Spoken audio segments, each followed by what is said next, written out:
Возведу я здесь флаг над землей Украины и оставлю я здесь частичку себя, чтобы дети мои, так мною любимы, помнили, знали, где ревела война. Возведу я тут флаг родной свой, удмурский, на вечную память сыновьям и мужьям. Пусть взирают они из лучшего мира, что поле летят и совсем не по нам. Время пройдет, зазеленеет листва, Днепр раскроет русло свое. Маленький мальчик, устремившись в окно, живой мир увидает, каким он не был давно.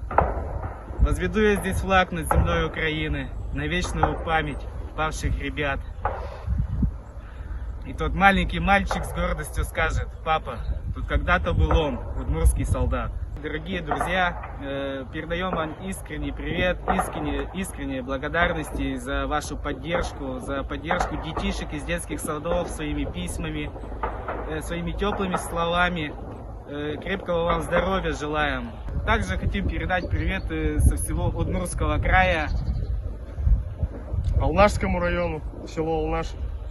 Городу Глазову, село Каракуль, город Сарапу, Город Ижевск. Город Ижевск. Также привет Игринскому району. Передаем привет главе Республики Удмуртия от солдат, принимающих участие в СВО. Хотим поблагодарить за слова поддержки.